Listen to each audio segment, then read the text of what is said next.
actually just recently moved back to the area. I'm originally from Buffalo, New York, and I worked for 15 years as a television producer at several local newsrooms, and I worked at CNN for about 5 years. So I've been doing YouTube for about 2 years, and I've actually about 3 years, and my husband and I have 4 channels together. So I can't even imagine. We like YouTube a lot. We like YouTube. Yes. So we have just discovered that we both have.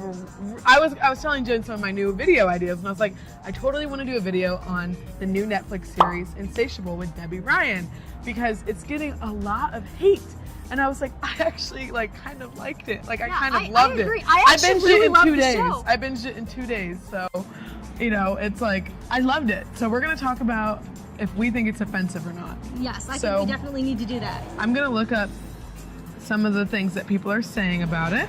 And here's the thing, a lot of the people that are writing these articles and reviews on the show, I think they're writing it with an agenda in mind. They're like, this show is offensive and I want to be able to show that. And I feel like some people were saying it was offensive before they even saw it, because they saw the preview of Debbie Ryan in like the fat suit. And I think people just maybe in their minds thought, oh, this is going to be bad. For all old cronies like me, if you like Drop Dead Gorgeous, the movie with like Kirstie Alley and like Denise Richards and Kirsten Dunst, you would definitely really enjoy this show. You and I were talking, we both know how that feels to be the outcast in high school. And I really felt like a lot of those feelings and a lot of those emotions, they really did a very accurate job of portraying that. Yes, like the rage, or like how you kind of want to get back at people. I loved it. I honestly loved the show. I did not think anything was wrong with it. I loved the way it looked.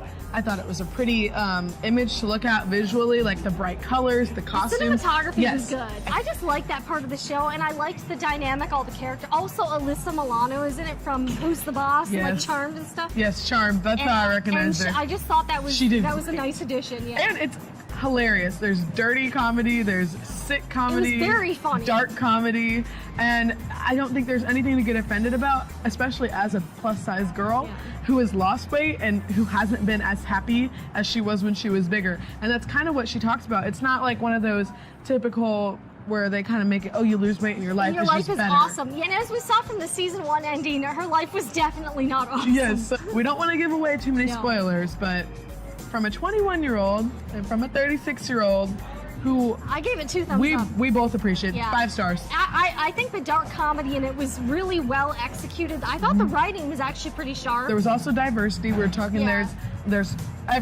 a mixed family on there, which I appreciated watching. There's Asian guys on there too. And there was a business called Wiener Taco, which I very much appreciate. It was just it was goofy and silly, and anyone who took that show too seriously, that's all you're doing. It's supposed to be goofy, it's supposed to be silly, and they definitely are.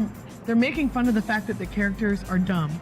Like, the characters are dumb. Like, they're not the smartest people. No. And that's what they're making fun of that. And it's honestly, it was funny. Have you ever seen the show Chrisley Knows Best? Oh, yeah. Okay. That's what they totally based the one character on. Because he was like a metro dad. Yeah, the guy, you kind of have questions about him, the dad. I think the only people I would not recommend this show for are maybe like kids under 14. I don't know. I think 14, 16 might be the starting age for a show like that. Yeah, and Debbie Ryan, like I was telling her, I grew up on Debbie Ryan. She was on Sweet Life on Deck. And so they obviously had people from your childhood in the show starring at my childhood. I think it was... They tried to hook us in. Yeah, they did. They definitely did. I watched it in 2 days. That's unhealthy. The plot really moves along. I thought the show was hilarious. Was great. Yes. So, I'm a fan. So, yeah, I didn't think it was... I think if you can get over the dark humor, again, you have to realize it's comedy. Yes. Oh, gosh. All right, there's a party going on over there.